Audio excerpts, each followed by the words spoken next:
Alô, meus amigos do Agro 360, a nova Nissan Frontier é a picape desenhada para fazer mais. Além da exclusiva suspensão traseira Multilink, que garante mais estabilidade e conforto para você enfrentar qualquer terreno, ela tem o DNA japonês e o menor custo de revisão do segmento. E você pode garantir a sua nova Nissan Frontier 0 km. Visite uma concessionária Nissan e aproveite. No trânsito, escolha a vida. Alô, amigos do Agronegócio, estamos aqui com mais um Agro 360 para você, trazendo mais assuntos dentro do nosso agronegócio. E sabe o que é agro demais? E que hoje veio aqui um dos melhores treinadores da modalidade laço em dupla do Brasil. O cara é um fenômeno nas pistas, no treinamento. Meu amigo Daniel Alfaro, obrigado pela presença, Daniel. Obrigado, Rafa, obrigado vocês todos aí do Pod. Prazer estar aqui com vocês, contar um pouquinho da história da gente. Viu? Cara, prazer é você ter vindo lá de Presidente Prudente para gravar com a gente aqui. Sua história dentro da modalidade laço é muito bacana. História do cavalo, enfim, né?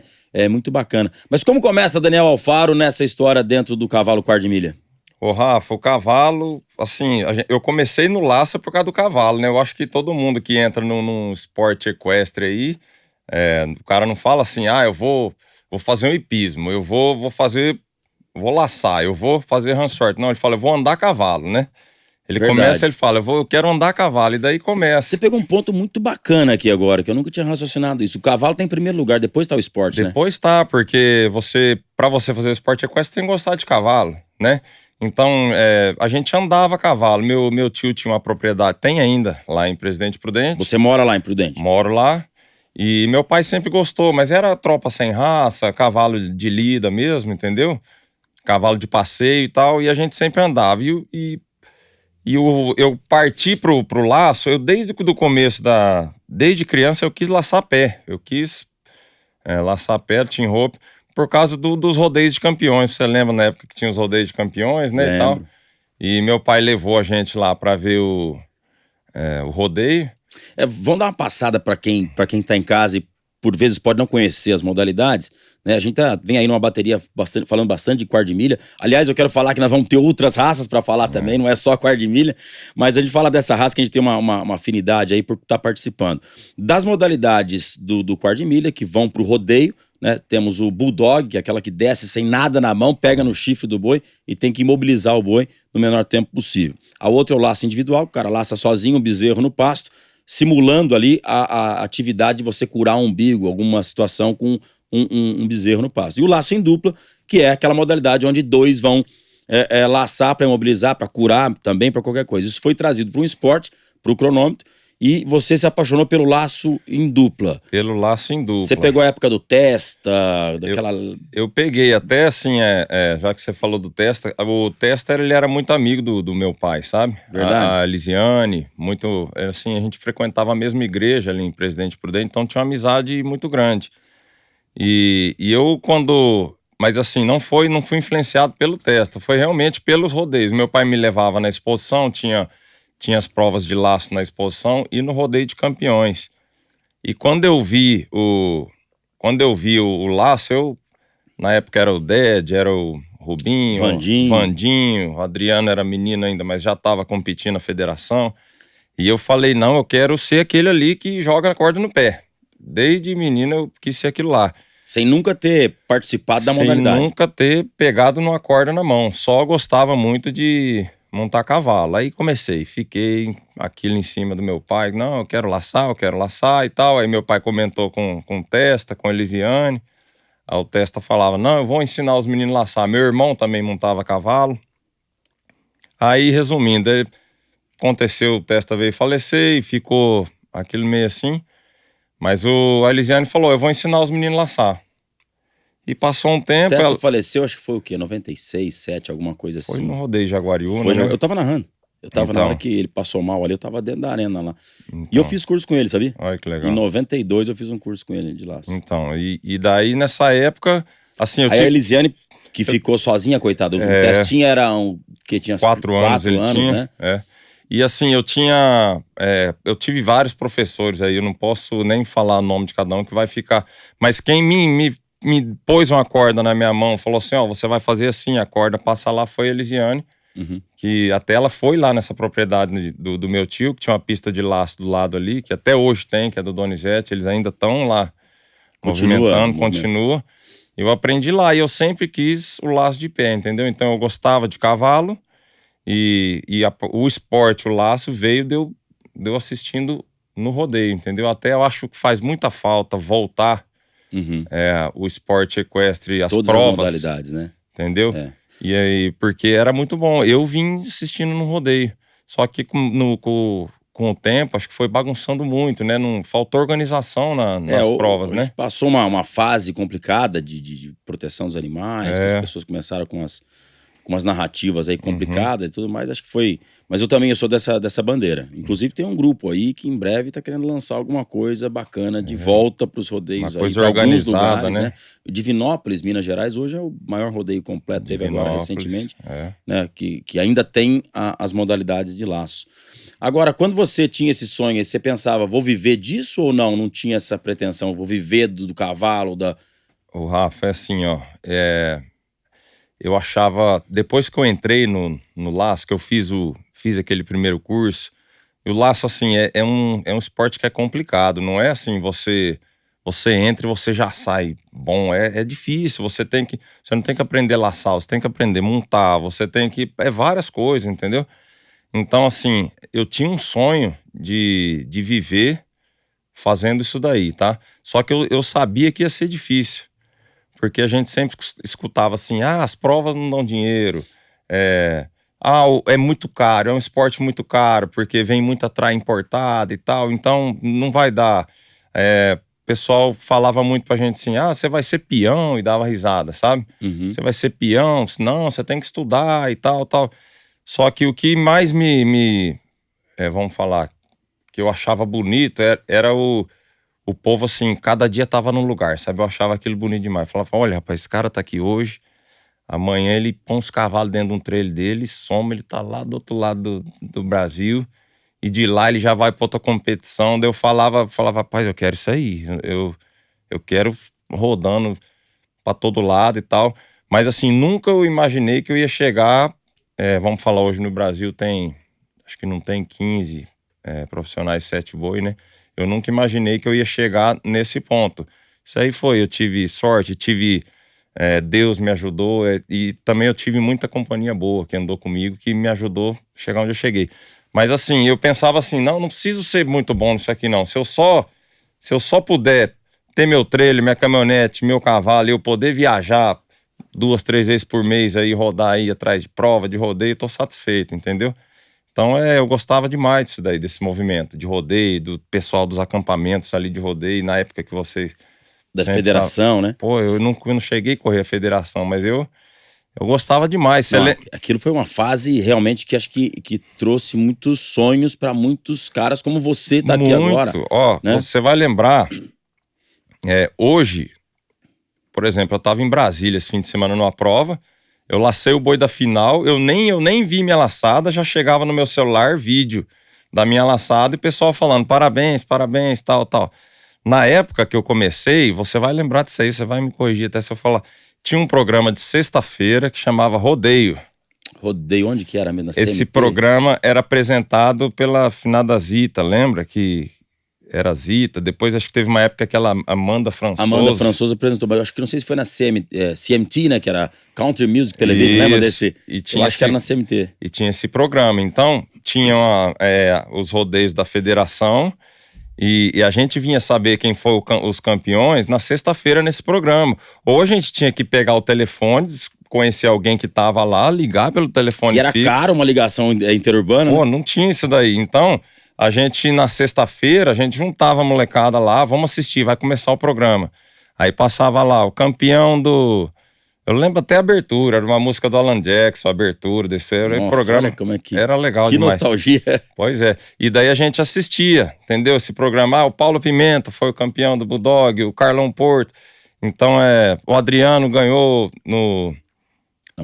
na montaria, o Hélio e Ded ganharam lá, se passava tudo que aconteceu ali naquele rodeio. Então, é o que a gente tinha, isso daí estimulava a gente falava assim, gente criança, a gente falava, já pensou, pai, daqui uns anos a gente passando nesse programa, entendeu? Era muito legal isso daí.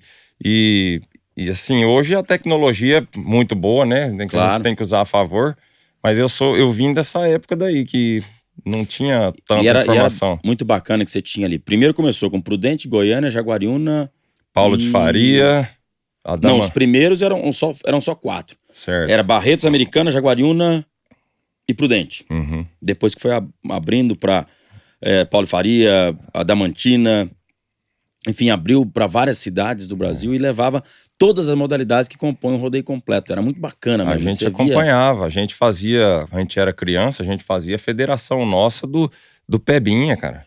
Caramba, que bacana. Pra você ver, o Adriano foi campeão quantas federações aí? Adriano Rodrigues, Peseiro, ele com o Anderson. E ele corria, ele também é da meia idade, a gente era menino, e ele laçava nessa federação de brincadeira com a gente dia de semana lá nas casas, entendeu? Que nostalgia, cara, lembrar disso tudo, era muito gostoso. Esses dias eu fui dar um curso pro pessoal lá no Coalhata ali, até mandar um abraço pra eles, são muito amigos meus.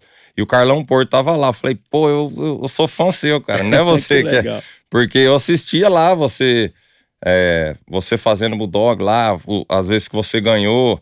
Então, eu acho que isso daí era muito legal, esse programa aí. Bom, mas aí você tinha esse sonho todo de conhecer esses ídolos todos, que agora você me fez voltar aqui na história.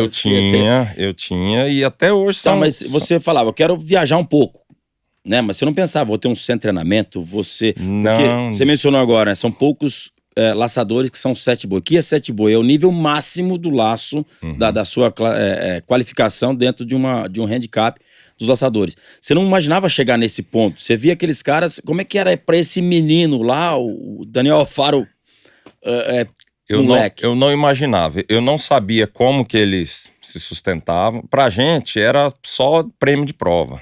Entendeu? Eu não imaginava como é que era. Como é que era a vida deles e tal. Aí depois eu fui crescendo tal. Aí já comecei a laçar até relativamente bem. Comecei a ir em algumas provas ou outras. Aí eu comecei a ver que aquilo lá não era assim 100% um sustento de um cowboy de rodeio, vamos falar. Tinha algo paralelo. E daí eu vi que quando eu já, assim, levando bem mais pra frente, quando eu já me tornei profissional, eu vi que eu não tinha como eu sustentar uma família, eu não tinha como ter uma caminhonete legal, ter um trailer, morar numa casa legal através só de prova de laço. Aí eu comecei a ver, falei, pô, quem que tá bem aqui? Quem que é os profissionais que estão bem? Eles estão treinando cavalo. Estão fazendo uma comercialização de cavalo, estão ministrando curso. E daí o que eu fiz? Eu aprendi uma coisa com o meu avô, pai do meu pai, ele é falecido já, mas ele falou, você quer fazer a melhor faculdade sua? Você anda com pessoas bem mais velhas que você e bem mais experientes que você vai se dar bem. Então eu comecei a procurar esses caras, entendeu? Eu falei assim, quem que dava bastante curso na época? Não, eu vou andar com esse cara. Quem que era um bom treinador de cavalo na época? Na época, hoje ainda o Rodrigo Caldeirão, o Pilha é um treinador. Fenômeno. Eu andei muito tempo com ele, aprendi muita coisa com ele, entendeu? Então, assim, o laçador hoje aqui no Brasil, infelizmente, ainda ele não vive só da premiação. A gente luta para que vire um esporte, para que entre os patrocínios, para que a gente consiga ter no futuro aí laçadores aí que vivam exclusivamente. Mas eu acho que até nos Estados Unidos é difícil ele viver só da premiação, né? Também é difícil lá. Principalmente para quem corre rodeio lá, porque o rodeio as provas dentro do rodeio são muito bacanas, tem todo o glamour, mas também é difícil pro cara só no prêmio. Porque o cara gasta muito dinheiro para ganhar, às vezes, um dinheiro menor do que ele gastou, mas para poder pontuar no ranking, para estar classificando ali para final, né? Que aí na final onde vai ter bastante dinheiro, né? Então a vida deles não é fácil lá também, não. Você vê, a gente só vê as postagens boas, né? Só vê o... Eu falo sempre com o Juninho, falei, pai, quem vê só o Instagram acha que é mil maravilhas aí. Só que eu morei lá, eu sei como é que é. Eles ralam lá, a vida não é fácil, não. Entendeu? Para ajudar ainda tem o clima deles lá. Você imagina você pegar... A gente às vezes tá numa prova aqui, a gente reclama que tá 20 graus, tá frio, a corda tá dura. Você imagina aqueles caras lá no inverno deles lá, o calor é muito quente. E tudo isso muda pra corda, Daniel? Muda, entendeu? A gente sempre anda com a bolsa de corda que ela é térmica, né? Então a gente procura manter ali dentro da bolsa de corda, mas muda um pouco sim. Agora, você passando para essa questão aí de decidir ser profissional, você estudou alguma coisa, fez faculdade? Ou você... Eu comecei faculdade, tá? Faltou pouca coisa para me formar, mas acontecia que na época das provas de faculdade eram os rodeios, né? Eu peguei o finalzinho dos rodeios. Uhum. E daí falava, não, vai ter semana de prova, mas vai ter rodeio lá em Diamantina. Eu falava... A prova vai ficar... Mas essa virada de chave, quando eu falei com o Chifrinho aqui, foi uma entrevista maravilhosa, quando ele terminou a faculdade e falou, vou analisar o que eu consigo fazer financeiramente, trabalhando com o que eu formei em relação a mexer com cavalo. Quando que você teve essa decisão, falou, vou mexer com isso mesmo? Como é que foi essa virada de chave para você decidir? Sabe quando eu tive? Eu fiz uma faculdade de administração. Não acabei, né? Faltaram ali 9 matérias para eu me formar. Mas o que eu vi? Eu comecei a reparar, eu tive condição de estudar, tá? Meu pai falou, não, nós somos em 5 irmãos, meus 4 irmãos estudaram, meu pai falou, não, vocês vão estudar, meu pai é um cara muito culto e tal. E daí eu comecei a ver em volta de mim assim, falei assim, cara, beleza, eu vou me formar, aí depois eu vou ter que fazer outra coisa, aí eu vou ter que fazer outro, porque assim, hoje você tem um diploma legal, mas não quer dizer muita coisa. Aí eu falei assim, o pessoal que tá aí formado, tá trabalhando numa coisa que ele não gosta, tá fazendo, eu falei, eu não quero isso aí não. Eu não, assim, eu sempre quis fazer, viver de uma coisa que eu gostasse, entendeu? Porque falar, como é que por causa de dinheiro só? Foi onde eu comecei, voltando no que a gente falou aqui um pouco para trás, eu falei assim, não, se eu aprender a treinar um cavalo, eu vou conseguir ganhar um dinheiro que talvez eu ganharia trabalhando na área da administração. Não, se eu aprender a negociar um cavalo, eu vou também conseguir ter meu sustento através disso daí. Foi quando eu falei, não, vou parar, entendeu? Vou parar o estudo. Então, mas para ter essa qualificação que você falou, a gente precisa ter um olho muito bom para você enxergar um bom animal. Tem que ter uma técnica muito boa em cima. Isso aí, por vezes, pode deixar... É difícil isso aí, esse conhecimento. Você não tem um curso que você faz para você falar, eu tô fazendo um curso para aprender a conhecer um bom cavalo. Não é fácil isso. Ô, Rafa, isso daí é o tempo, cara. É o tempo e, assim, eu fiz muito... no começo da minha carreira, eu estraguei muito cavalo. Vamos falar assim, você pega um cavalo ali para treinar, eu sem experiência, mas eu não vou falar a palavra estragar, mas eu deixei a desejar demais no treinamento de um cavalo.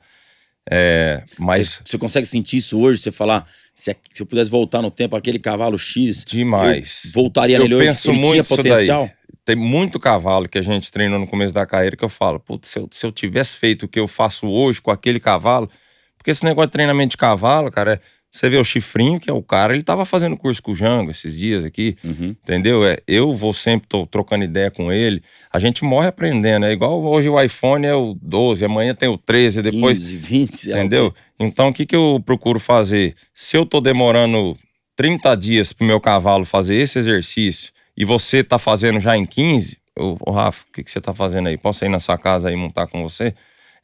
Isso que é legal no meio da gente. Então, tem que aprender. E no começo a gente não tinha tanta essa informação, mas precisava pegar ali um cavalo. A gente cobrava barato, porque tava no começo da carreira e tal, coisa.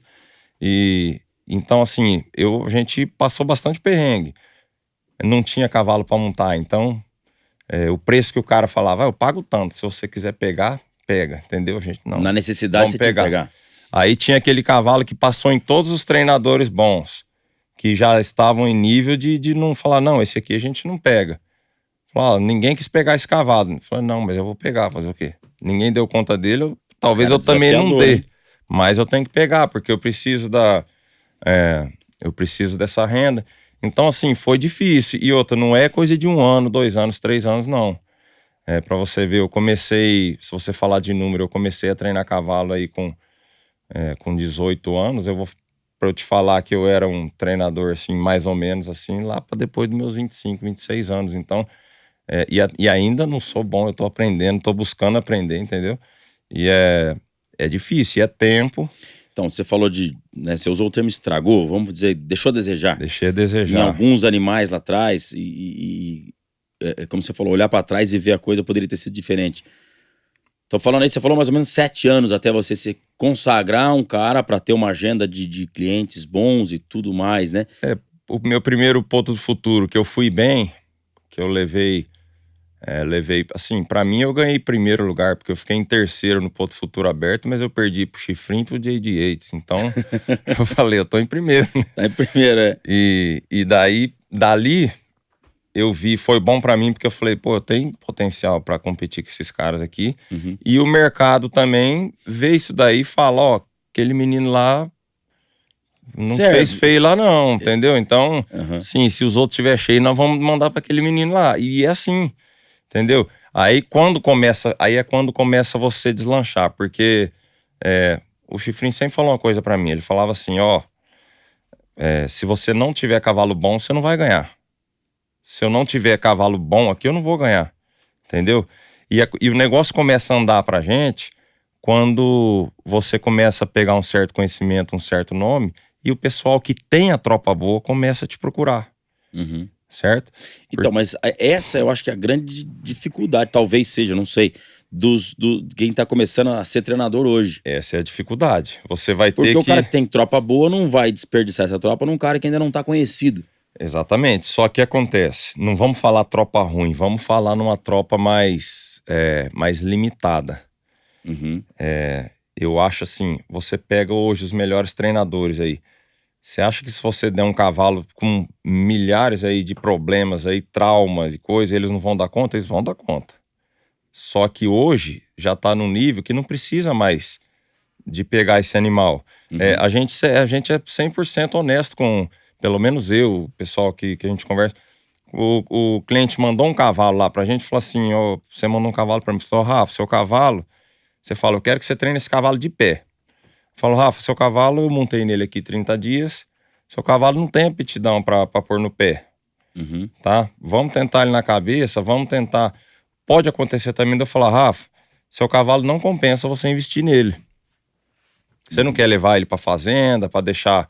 Você manda um outro cavalo que. Porque não é barato. Hoje você manter um animal não é barato. A gente não faz conta de trato, de ferradura. A gente quer o melhor pro cavalo. Então, o que acontece? Não é barato. Então a gente fala, ó, não compensa tal. E antigamente, o cara precisa.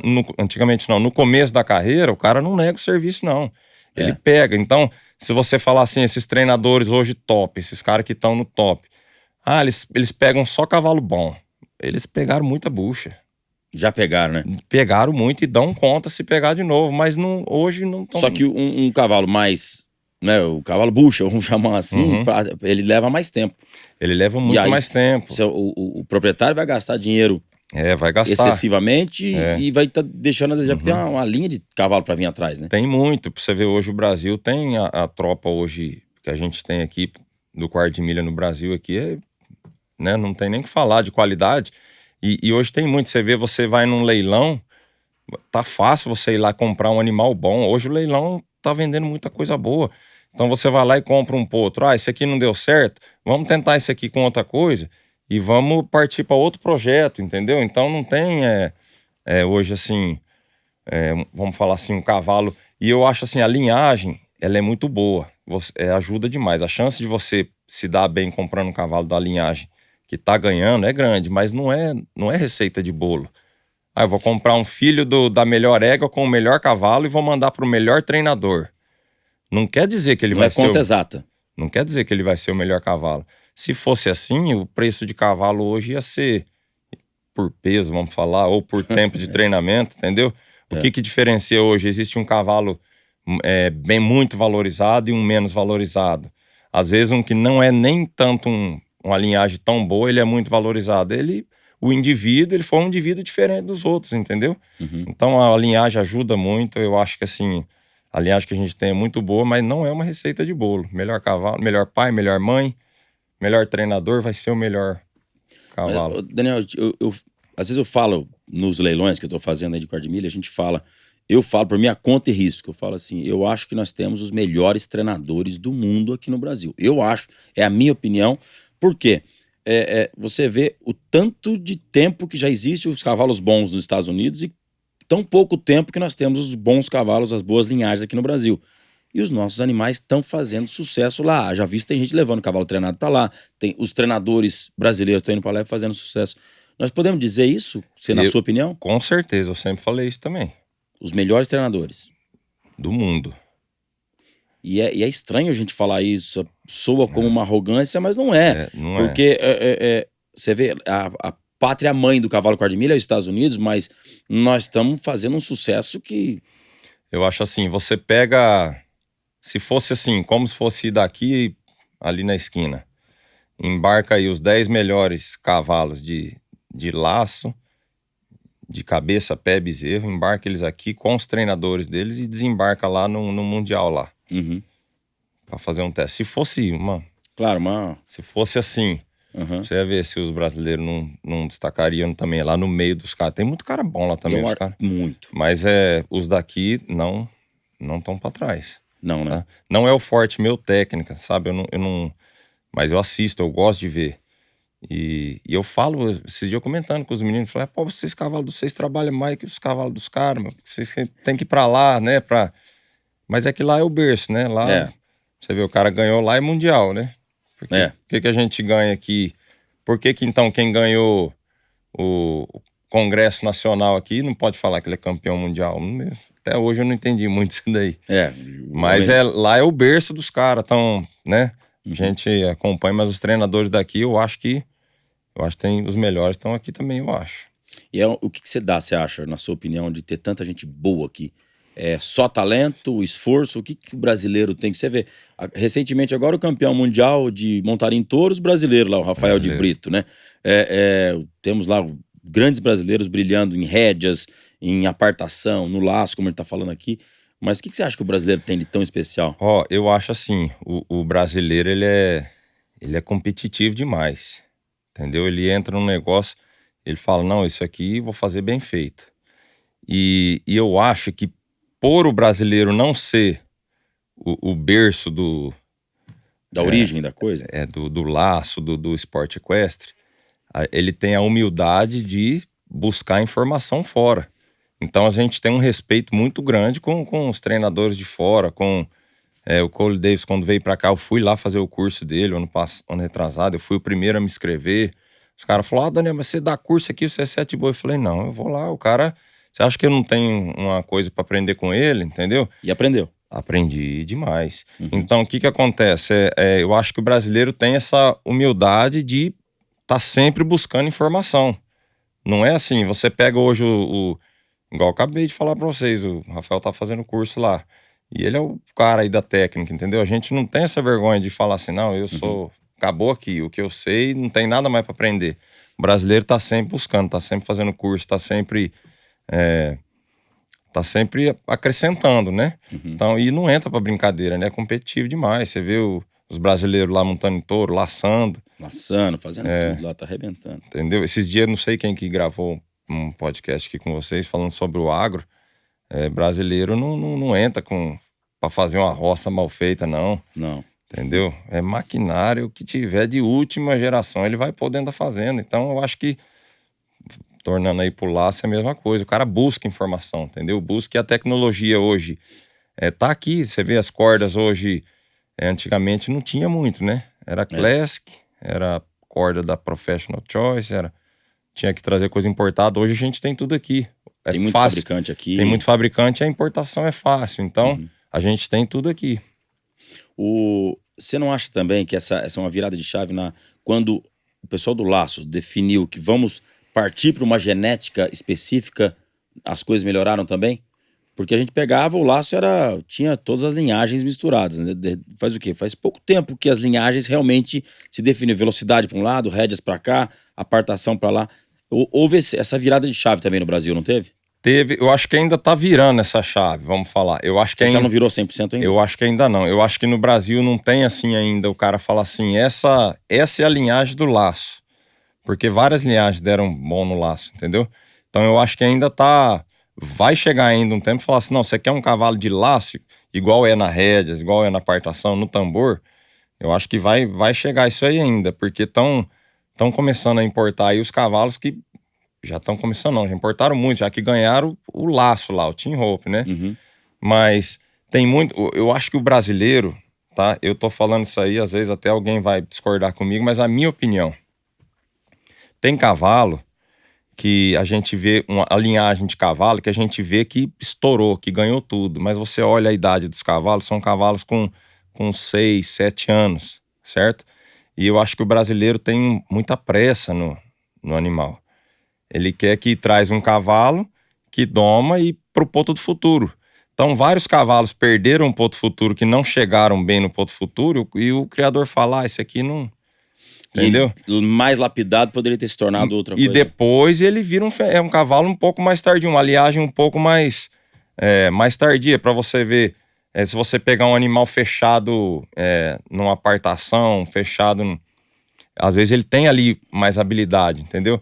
Às vezes você trazer um cavalo dessa linhagem mais rústica, mais antiga, um cavalão mais estruturadão, assim, ele não vai ter aquela agilidade de um cavalo menor, de um cavalo de uma linhagem de boi, mas às vezes ele demora um pouquinho mais e no final ali das contas ele vai dar um cavalo de primeira. Eu acho que falta isso daí, assim, pouco tempo que eu fiquei nos Estados Unidos, lá o cara não desiste, assim, do cavalo, assim, só porque perdeu o ponto futuro, entendeu? Entendi. Ele fala, não, esse cavalo aqui, quando ele amadurecer, ele vai ser o cavalo, entendeu? E sabe levando ele. E eu vejo muita gente aqui, eu falo, experiência minha, o pessoal manda um cavalo lá e fala assim, vai dar pra levar no ponto futuro? Vai. Tem chance de ganhar o ponto futuro? Fala, gente, só existe ponto futuro pra você?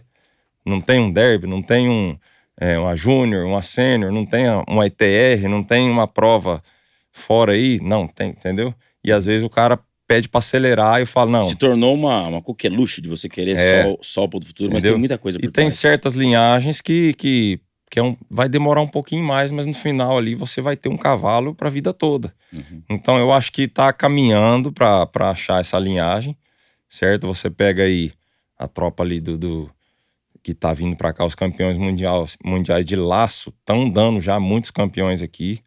A tropa também nacional, você vê os filhos aí do Shiny Beaver também estão ganhando tudo. Então eu acho que tá caminhando, mas ainda não tem uma linhagem específica assim que fala, não, esse aqui é só para laço, entendeu? Na minha opinião, acho que ainda não tem. Ela deve acabar se encontrando daqui a pouco. Vai se encontrar, vai chegar, entendeu? Porque a raça se divide em quantas são? 23 modalidades, eu acho. 21, 22 modalidades. E aí acaba pegando de um lado para outro e fazendo isso aí, né? Porque o laço você pega às vezes um cavalo que ele tem uma linhagem de rédeas na mãe e apartação no pai e dá um cavalo bom de laço, entendeu? Uhum. Você não precisa ter aquele... Já o pessoal das outras modalidades, eles gostam fechado, né? A gente não, às vezes eu gosto muito de olhar o indivíduo, entendeu? Eu olho o indivíduo, às vezes eu vou comprar um potro para um cliente ou para mim, eu gosto de ver o cavalo. Uhum. Eu olho a linhagem e falo, não, legal essa linhagem. Não é fechado em linhagem de laço, que a gente fala, mas eu gosto dessa linhagem aqui.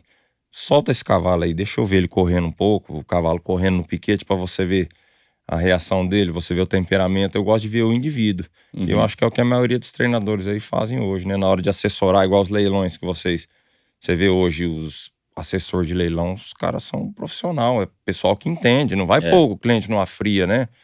Então eu acho legal isso aí, você juntar a morfologia, temperamento com o pedigree. Isso é fundamental.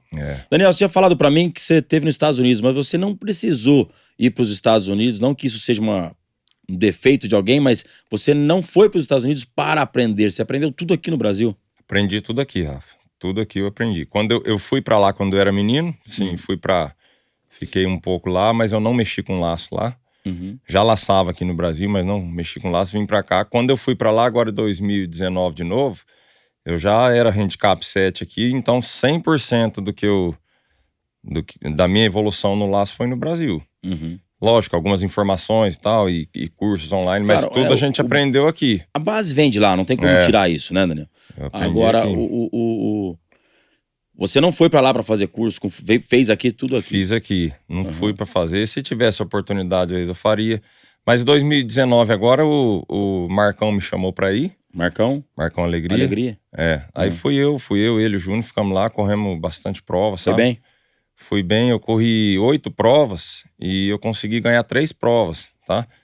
Então, fez muito bem. Essa viagem pra mim ela foi marcante na minha carreira, porque o que acontece? Eu tinha um sonho de disputar contra os profissionais aqui no Brasil, né? Sou ainda fã do Adriano, desses caras tudo, Rubinho, todo mundo, né? E eu falar, pô, agora quando eu virei profissional aqui no Brasil, eu entrei na primeira prova aberta, eu vi aqueles caras, falei, rapaz, esses caras vão me matar aqui. e eu consegui realizar esse sonho que foi competir contra eles, entendeu? Contra meus ídolos, né? Uhum. E quando a gente chegou lá nos Estados Unidos, lá tem muita prova, a gente estava no Arizona, tinha um cartaz lá com várias provas, e daí tinha um senhor lá que ia falando, ó, aqui vai ter uma prova, essa prova que você pode correr, porque a gente é 7 aqui, não adianta você chegar lá, a gente tem que ser honesto, falar, não, eu sou profissional, lá é 9, né? Essa aqui você pode correr, essa não pode, essa aqui você pode, mas essa daqui vai estar todos os profissionais aí da Final Flow, pô, eu quero ir nessa daí. Aí os caras, não, isso aqui vai estar o fulano, ciclano, que é campeão mundial. Eu falei, não, mas eu quero ir nessa aí, porque, né, eu vim aqui. Nessa que eu quero. Eu vim aqui pra isso aí, eu quero ver como é que esses caras fazem na prova, eu quero competir contra eles, eu não quero ir numa sozinho lá, eu vou perder pra mim mesmo, se eu perder, né? Se eu perder, eu perdi pros caras bons, né? E eu procurava ir na prova onde estavam recheada de talento. Me receberam muito bem, sabe? Assim, pra você ver como é que o laço no Brasil é forte. Muitos, eu não vou te falar assim, uns 5 profissionais lá, muito famosos lá de laço, me viram lá e falaram, eu vejo você no Instagram, eu vejo fulano. Eles acompanham o laço aqui no Brasil também, alguns deles, né? Entendeu? Então, fui muito bem recebido e gostei de correr as provas lá com eles lá, porque eu falei assim, rapaz, ó, até as provas que eu ganhei lá, prova que estavam campeão, os caras bons mesmo, entendeu? Uhum. E não que eu me gavo disso daí, mas eu falei, pô, o laço no Brasil tem nível pra vir aqui, e mais do que a prova, isso é o Juninho hoje, é o melhor do mundo. Então, assim, eu acho que qualquer laçador profissional no Brasil tem capacidade de estar lá, de se adequar no laço. E na hora que você estava competindo com esses caras aí, vem na lembrança aquela história de você assistindo na época da federação, demais. aquele menino, e de repente tá competindo ao lado de um campeão mundial, de igual para igual com ele. Como é que é isso, cara? Vem demais, viu? Vem demais e quando... Você quer ver assim, quando vem um elogio ainda, sabe? Tem um laçador lá que teve uma prova, eu não ganhei nada nela. Mas eu lacei todos os bois. Todos os bois que viraram pra mim, eu lacei. Aí o cara veio, acho que era o Matt Sherwood, ele chama, é campeão mundial também. Uhum. Ele veio e me cumprimentou, falou, parabéns, tal, você laça muito bem. E aquilo lá pra mim foi melhor do que eu ter ganho a prova. Porque eu falei, pô, esse cara reparou eu laçando ali, entendeu? Então foi muito legal pra mim. Eu voltei pro Brasil assim com outra cabeça. Eu voltei assim pro Brasil falando assim, ó, a gente aprendeu com eles, mas a gente tá no nível deles. Entendeu? Isso é maravilhoso, né? Então, pra mim foi legal, nem tanto dinheiro, assim, entendeu? Mas a questão de eu estar lá com esses caras, conversar com eles, montar nos cavalos deles ali, trocar uma ideia. E você não teve dificuldade em montar em bons cavalos? Porque tinha uma história lá atrás que tinha, os caras não te dão os melhores cavalos, não te alugam os melhores cavalos pra você montar. É verdade isso ou não? É verdade, me alugaram. Até hoje? Me alugaram uma filha do Desta Fêmea preta, tava prenha. No louco. Égua de linhagem de velocidade. E tinha um potro, um filho do Ticket muito bom lá. O cara falou, você escolhe desses dois aí. Aí eu montei nesse potro, lacei demais no potro, sabe? E lá era assim, tinha 7 boi lá no fundo da pista do cara, 7 boi, 6 era veiaco, corria com a cabeça assim. Aí eu montei na égua. Aí, isso pra treinar ainda? Pra experimentar qual que eu iria alugar pra correr essa temporada lá, né? Aí eu falei, e agora, né? Aí eu falei assim, eu vou na égua. Os caras falaram, não, pega esse potro, pai. Eu falei, eu vou na égua, porque essa égua já tem uns 12 anos e já sabe mais o caminho das pedras, né? E eu deixei o potro, eu fui bem na égua. E tanto é que depois que a égua, na última prova, eu peguei o potro e não fui bem, sabe? Então, assim, eu acho que a experiência num cavalo... O feeling vem com o tempo, né? O cavalo mais experiente, ele vai te dar mais condição, entendeu? Às vezes não é o mais gostoso de você laçar. Às vezes não é o mais agressivo, mas o cavalo mais experiente, ele vai te dar mais chance de você ganhar a prova. Pra você ver, falando de cavalo, o povo fala assim, mas quando eu tava lá, eu falava assim, os cavalos aqui de pé não é aquelas coisas assim pra gente alugar, né? Aí o povo fala, você deve ter escutado, fala assim, mas profissional laça até num trem chucro. Todo A gente mundo escuta fala muito, profissional pegar um potro aí laça, e eu falo, laça mesmo. Só que ele não ganha prova, entendeu? Então você pegar um profissional, você der um cavalo que não é bom de laço, que é novo ainda de laço, vai laçar, vai pegar lá 5, 6 bois lá, vai laçar. Mas eu quero ver lá dentro da pista, na pressão de tempo, na pressão de gente, coisa, ele não vai ganhar prova, entendeu? Então tem uma diferença muito grande aí do cavalo bom pro cavalo muito bom. Tem uma diferença muito grande. Agora, você tem uma carreira de uma ascensão de bastante tempo, né? Você vem numa crescente já há bastante tempo. A que você acha que se dá todo esse seu sucesso dentro da sua carreira como lançador? Ô Rafa, eu acho que primeiro é assim, a gente sempre levar a sério, né? Sempre treinar. Eu já tive fase boa pra trás, e eu já tive, não tenho vergonha de falar. E eu achei, falei, eu tô bem, esse ano ninguém me pega mais, entendeu? E relaxei no treinamento, e relaxei ali, aí despencou lá pra baixo, entendeu? E daí foi no mal, e meu pai sempre falava pra mim, falava, o sucesso é bom, você não pode deixar ele subir pra sua cabeça. E eu já tive fase de menino que eu deixei o sucesso subir e você cai ladeira abaixo, entendeu? Agora, e o fracasso? O fracasso, ele também é bom, porque Você aprende com ele. você não pode deixar ele te abater. Então, o que eu aprendi? O sucesso é bom, não deixar ele levar na sua cabeça, e o fracasso você tem que saber lidar com ele. Para você se tornar um profissional, você vai ter que saber lidar com essas duas coisas aí. Faz parte. Não tem como você escapar. Então, aí depois veio o laçador, ele vem de fase boa, de fase ruim. Eu acredito assim, o pessoal fala, Daniel, faz tempo que você vem laçando bem, faz tempo. Eu acho que eu devo treinamento e principalmente ao meu cavalo. Eu não sou contra aquele laçador que leva um cavalo numa prova para vender. Eu acho legal isso daí, o cara faz o nome de um cavalo, é o meio de vida. A gente pegar um cavalo que não é conhecido, leva, a ITR hoje tem uma visibilidade muito grande, então um cavalo que tá indo bem na ITR é um cavalo super valorizado. Você fez o leilão da ITR, você viu? O povo brigando pra comprar os cavalos de laço lá, quase que sai briga lá, o povo querendo os cavalos de laço bom. Acabou esse negócio de cavalo no leilão é ruim. Tem que estar lotado de cavalo bom lá. Então o meu cavalo, eu não vendi ele, eu tenho ele desde os 5 anos de idade, e ele vai fazer agora, ele tá com 13 anos. O Cabaré. É o Cabaré. Então, Conta a história do Cabaré, como é que foi? Onde é que você achou ele? Rapaz, o Cabaré é uma história engraçada, hein? Um amigo meu me ligou, o Guilherme, apelido Gelé, falou assim, tem um cavalo aqui pra você. Tem um cavalo aqui pra você.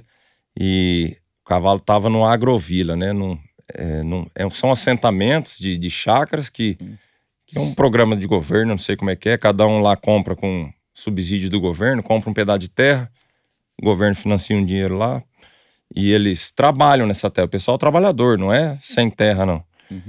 E o pessoal faz pistas de laço lá. Você vê se tem lá nesse assentamento, tem várias pistas, ranchinho, bem legal. O pessoal tira leite de tardezinha laça, é um lugar bacana. E esse cavalo tava lá. Aí eu fiquei assim com aquele, falei, eu tô precisando de um cavalo pronto pra eu correr prova e tal. E você me liga, tem um cavalo, eu não botei fé, sabe? Daí falou, não, vem aqui que você... Já era treinadinho pra prova? Já era treinado, já era bom o cavalo. Comprei ele bom. Pessoal, muita gente acha que foi eu que treinei, não foi não. Comprei ele já bom. Aí eu cheguei lá, o cavalo que ele tinha era carrapicho e carrapato. Aí eu já não queria montar. Falei, não vou, tal, é preconceito, né? Já falei, não, se o cavalo fosse bom mesmo, ele não estaria nessa condição aí, tal, não. Aí eu peguei e falei, mas já tô aqui mesmo. E eu levei um amigo meu, que é o finado Oswaldo, andava comigo pra cima e pra baixo, ele até veio a falecer, mas tava sempre comigo, senhor já. E eu falei, não, então vamos experimentar esse cavalo, só que eu quero experimentar ele, esse cavalo tem que me surpreender. Porque, primeira instância, eu não vou comprar ele, não. O cavalo tá... Aí falou, não, então vamos. Fechou uma bezerrada braba, que nunca tinha... Que era pouco domada, sabe? Uhum. Uma pistona grande, o Gelé, na época, ou até hoje, é um laçador muito rápido. Não dá chance pra boi, assim. Aí eu falei pra ele, falei assim, ô Gelé, ó, eu tô aqui, eu não quero esse cavalo. Você laça essas bezerras aí e some da minha frente aqui, que eu quero ver o que esse cavalo vai fazer. E eu tenho gravado, rapaz, no meu celular, esse cavalo me jogou na cara do gol, todos os boi ali. Eu falei, nunca vi um negócio desse, não. De Aí, cara, assim. de cara, desde o primeiro boi que eu montei nele. É. Eu falei, esse cavalo é diferenciado mesmo, né? Aí eu decido, aí o Oswaldo tava comigo, ele falava, na hora da gente negociar, eu falei, eu vou tentar dar uma jogadinha, né? Ver se eu compro mais barato e tal. Não tem vergonha de falar o preço. Na época foi 13 mil reais eu paguei no cavalo. 13 Não mil. tem registro, não tem nada. Não tem? Não. E daí eu peguei, ele falava, você não vai comprar o cavalo, rapaz? A hora que você precisava estar aqui de fora pra ver o que esse cavalo fazia, a hora que você jogava o laço, ele fazia assim com a mão, sabe? Falou, você não vai comprar, eu vou comprar. Eu falei, não, vou comprar. Comprei o cavalo, levei. Ainda o dono do cavalo falou, não, o cavalo precisa ficar aqui até... Eu preciso correr um bolão, não sei onde. Eu falei, não, o cavalo é meu, tô indo em casa buscar o trailer e tal. E cheguei, não, depois de 15 dias já fui numa prova e já, assim, o cavalo, comprei ele bom. Já montei muito cavalo bom, mas igual ele eu nunca montei, não. Ele é o seu cavalo de prova, hoje de correr TR. Eu tenho outros que eu tô começando a levar, né, pra gente não correr assim. Eu não gosto de correr 2 provas no mesmo dia no cavalo. Eu acho que a gente quer ter um cavalo pra correr com ele até 20 anos aí, né? Então a gente tá sempre poupando, mas hoje é o cavalo que eu corro. Cara, que bacana você assumir, você é um dos grandes treinadores do Brasil, e você ter o seu cavalo de prova não foi você que treinou. Não fui eu que treinei. Uma ironia aqui do destino. Comprei ele bom. Mas assim, isso daí eu acho que todos os treinadores hoje que estão assistindo aqui também, que vão assistir esse podcast, eles vão concordar comigo. A gente passa muito cavalo em casa, cara, mas a hora que a gente vê um cavalo bom, a gente fica doido, hein? A gente quer comprar, quer ficar com esse cavalo, porque o cavalo bom, Rafa, igual vocês falaram nos outros podcasts aqui, ele faz coisa que máquina nenhuma faz, não. Entendeu? Ele faz coisa que... você já escutou uma época que os cavalos iam ser substituídos pelos quadriciclos? Já. Então monta num quadriciclo e vai curar um bezerro no pasto. Então não tem jeito, isso aí é pura besteira, entendeu? O cavalo bom, se você vê esse meu cavalo, os outros cavalos bons, se você vê a força que eles fazem pra você tá no ponto certo, pra você ali... Outra coisa, esses cavalos parece que sabem quanto tá valendo dinheiro. Eu não sei o que acontece. Acho que Deus olhou para um ou outro cavalo e falou, você vai ser diferente, você vai ser... Então, assim, a gente não tem vergonha de falar que não... A gente poliu do nosso jeito e tal, mas eu já comprei ele bom. Entendeu? E agora, você tendo lá vários clientes com os cavalos com você e tal, como é que é essa separação de você ter um cavalo melhor do que um de outro para levar na prova, esses resultados? Como é que controla isso? É assim, ó. Eu tive já várias propostas no meu cavalo e eu não vendi, porque eu sou assim, eu vou voltar no que você falou sobre os clientes aí. Eu tenho meu cavalo, eu poderia vender, tá? Capitalizar esse dinheiro em alguma coisa e montar em cavalos de clientes que pagam a despesa, pagam a inscrição, tá? Isso aí é um ótimo negócio. Já fiz isso e é muito bom, porque pra gente é bom, você sobra mais dinheiro pra gente e tal. Mas quando eu pego o cavalo de um cliente meu, eu já aviso. Eu já falo, ó, eu tenho meus cavalos. A alegria que eu tenho na minha vida é pegar um fim de semana, pôr esses cavalos meus dentro do trailer numa prova e eu quero ir lá. Eu não vou na prova para mostrar o seu cavalo. Eu vou na prova no meu cavalo para eu tentar ganhar ela. Tá? Isso é opção. Isso é opção. Então eu acho assim, na pandemia a gente viu muito amigo nosso morrer. Eu assim, conforme eu fui amadurecendo, eu vi que dinheiro não é tudo, cara. A vida é muito curta. E eu acho que eu falei, eu não vou passar na minha vida sem ter um cavalo bom, sem montar num cavalo bom, sem chegar numa prova e falar assim, não, eu perdi, mas eu perdi por causa de mim, não foi por causa do meu cavalo, entendeu? Então eu acho que tem certas coisas assim que valem mais que dinheiro. Então na hora de eu pegar o cavalo do cliente, eu já aviso. Falo, ó, eu vou no meu cavalo. Não impede, vai chegar numa prova ou outra, eu falo assim, ó, eu vou no seu cavalo hoje, tá? Porque eu acho que ele tá precisando sair numa pista e tal. Aí Mas se torna parte do treinamento. parte do treinamento. Mas assim, eu não vou pegar um cavalo de um cliente meu e falar assim, não, eu vou na final da ITR nele para valorizar o seu cavalo. Eu não vou, porque eu tenho o meu.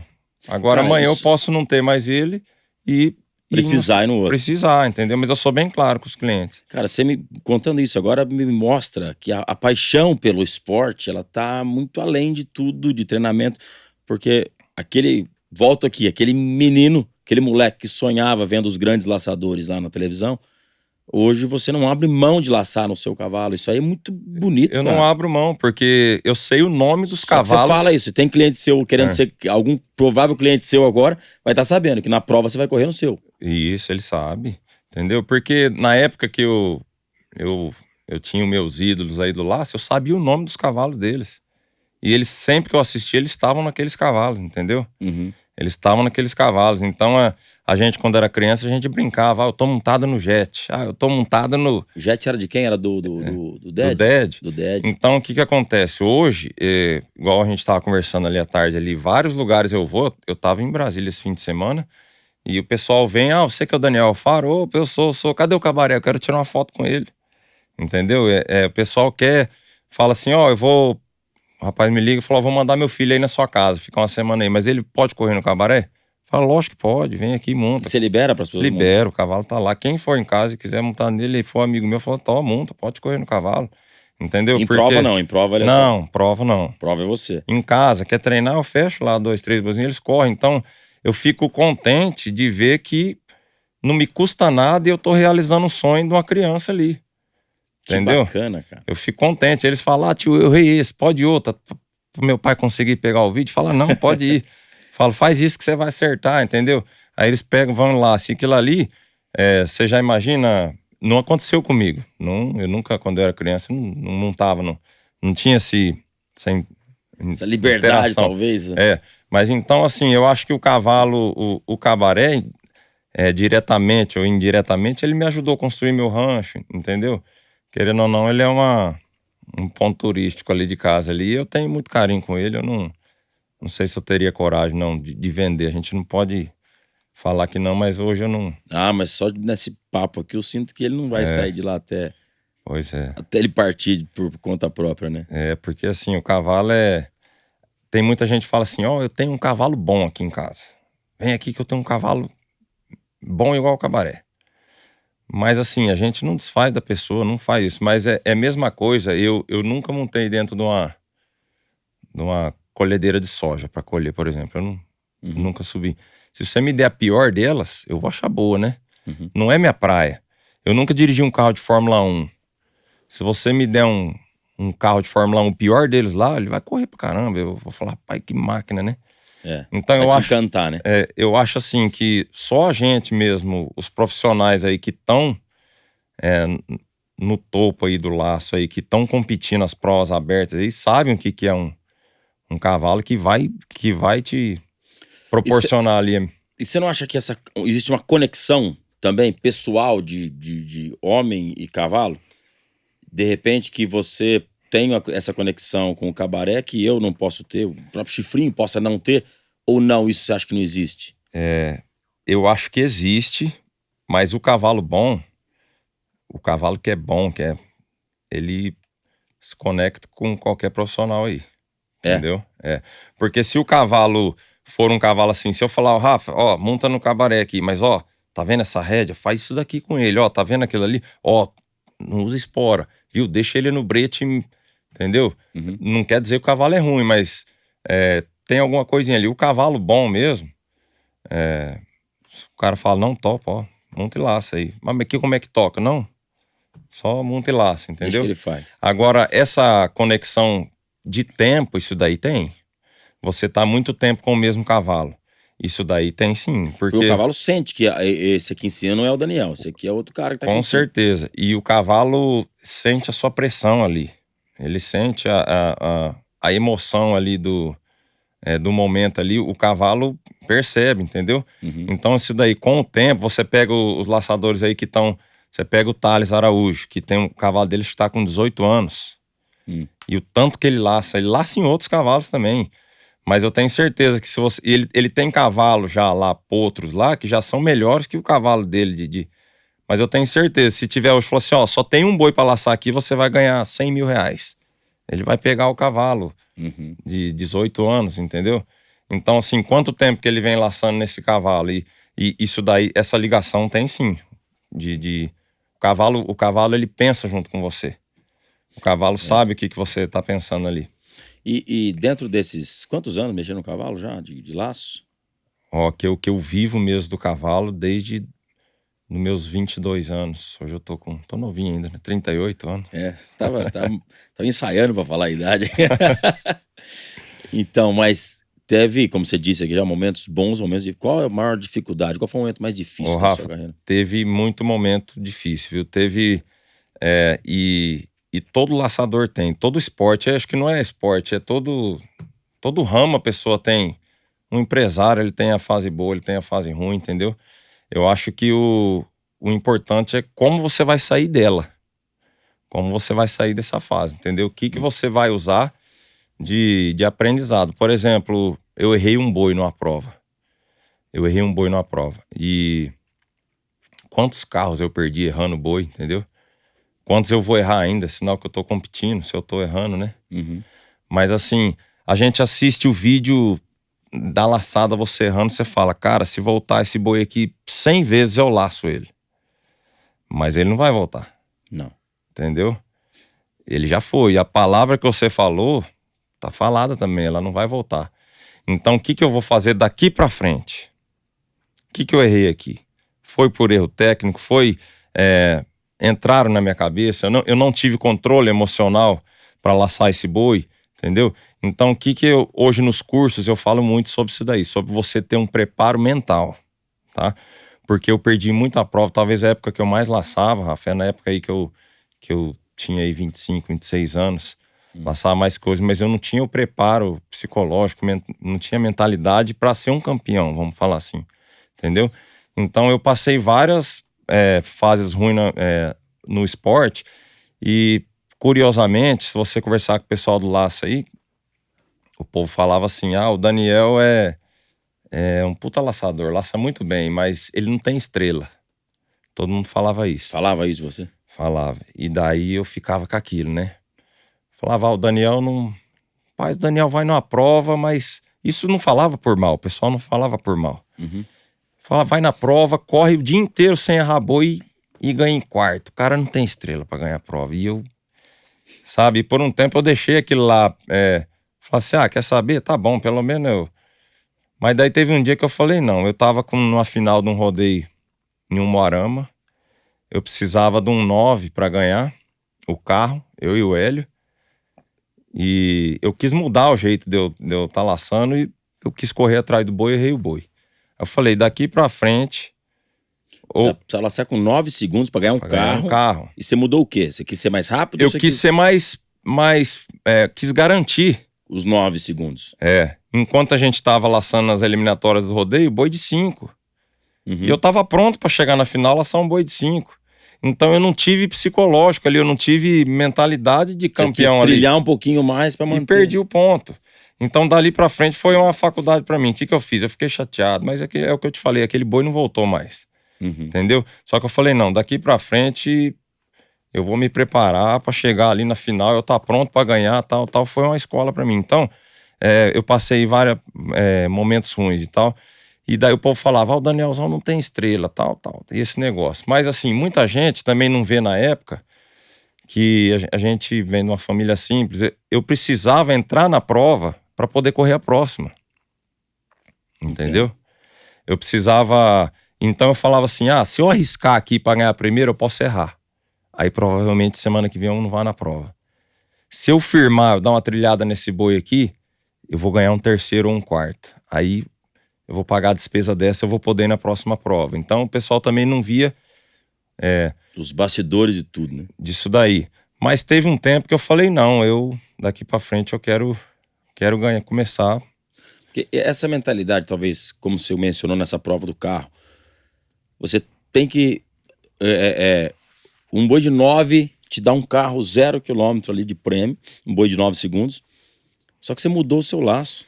Ô, Rafa, Você não acha que você mudou totalmente aquilo que você... Porque em casa você tá treinando o quê? Você tá treinando a laçada rápida.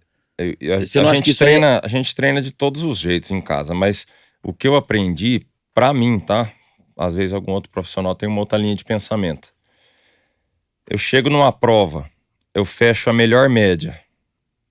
Eu laço lá 4 bois de 5 segundos. Eu chego na final precisando laçar um boi de 10 segundos, tá?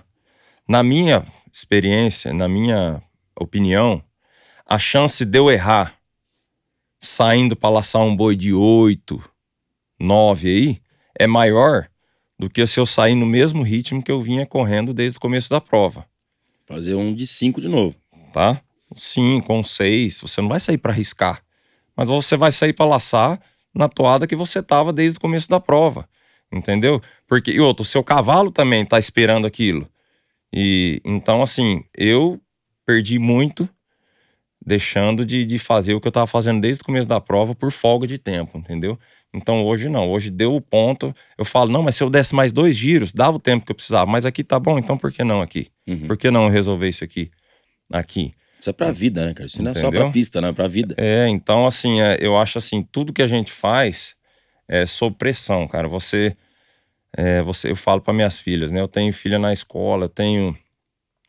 Tudo que você faz na vida, você tá sob pressão, certo? E o que eu aprendi? Que as melhores laçadas que eu dei em prova, em rodeio, tá? Não foi em casa treinando. Foi numa prova que eu tava sob pressão. Então você tá na faculdade, qual que é a pressão da sua faculdade? Você tem que tirar notas boas para você passar. Qual que é a pressão no seu trabalho? Você tem meta ali, meta pra cumprir. Certo? O casamento é uma pressão. Quem é casado sabe, você, né, vive em 2 ali e tal. Então, o laço, o que eu, nos cursos eu tento levar a gente, vocês, a vida inteira nós vamos estar sob pressão. Eu já falo, quem não aguenta pressão, você não vai chegar numa prova e falar assim, Rafa, na hora que você for locutar a minha laçada, não fala nada não, viu? Desliga a música também. Não existe isso daí. Então você vai ter lá poluição sonora, você vai ter lá poluição visual, que é o quê? Aquele monte de gente em volta de você ali esperando ou você laçar ou você errar. Vai ter aquele cara que não por bem, não por maldade ou por maldade, fala, esse boi faz isso, entendeu?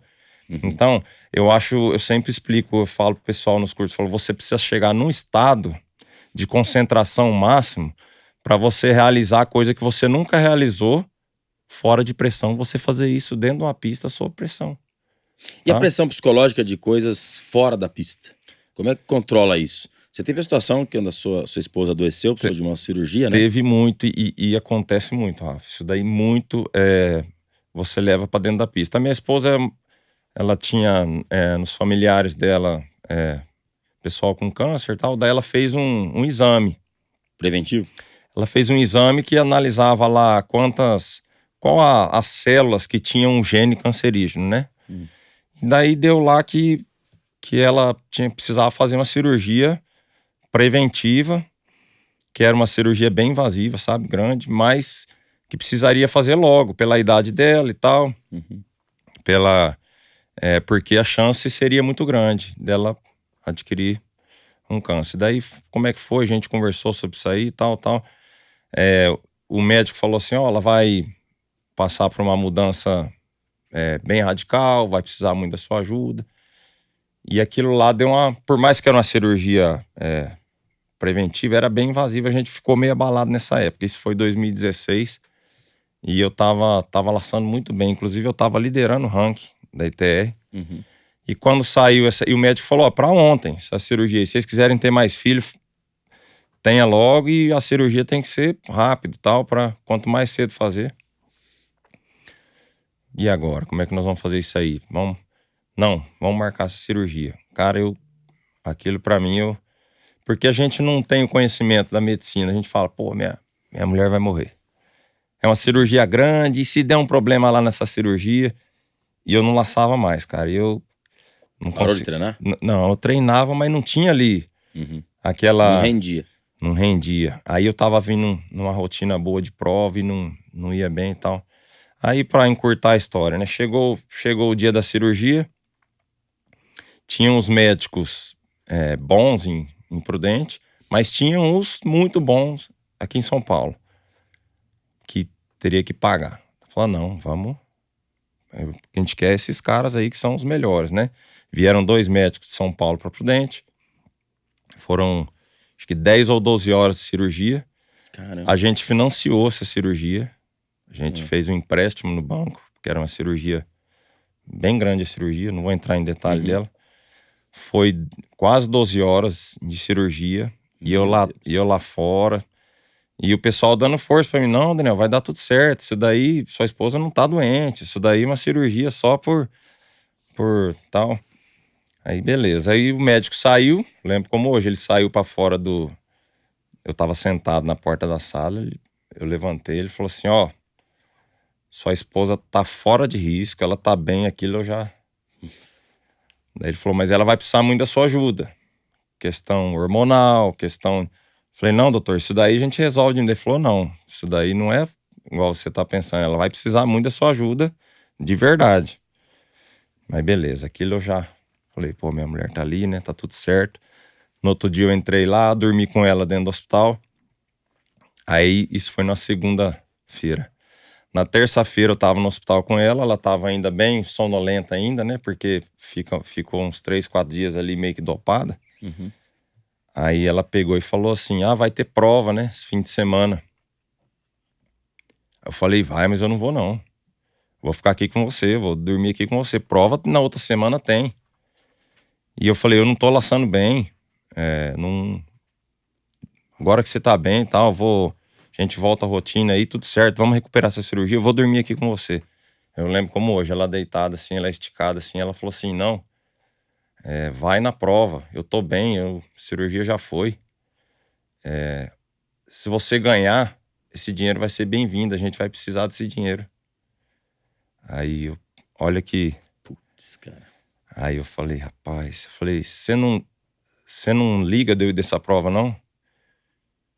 E era uma prova em Bálsamo. Bálsamo dá bastante inscrição, sabe? E ela falou, vai que eu tô bem. Vai que esse dinheiro vai ser bem-vindo se você ganhar. E eu lembro como hoje, cara. Eu fui nessa prova. Eu saí, 3 parceiros meus erraram. Só um laçou, que você conhece demais, o Tu. Eu não sei nem se ele sabe dessa história. O Tu laçou. E a gente levou essa média do primeiro ao último boi. Eu ganhei a prova. Que fascinante. Então assim, eu pensei assim, falei, cara, lógico que Deus tava nisso aí também, Deus abençoou de eu ganhar a prova, mas quando ela falou pra mim, vai na prova, que esse dinheiro vai ser bem-vindo, eu pensei, falei, ela tá comigo nesse negócio aqui, e eu não vou lá pra perder não, eu vou lá pra trazer esse dinheiro pra casa, entendeu? Então isso foi uma prova pra mim, de que a mentalidade, você tá bem psicologicamente, você tá bem fora da pista, dentro da pista também, você vai ter sucesso, entendeu? Você vai...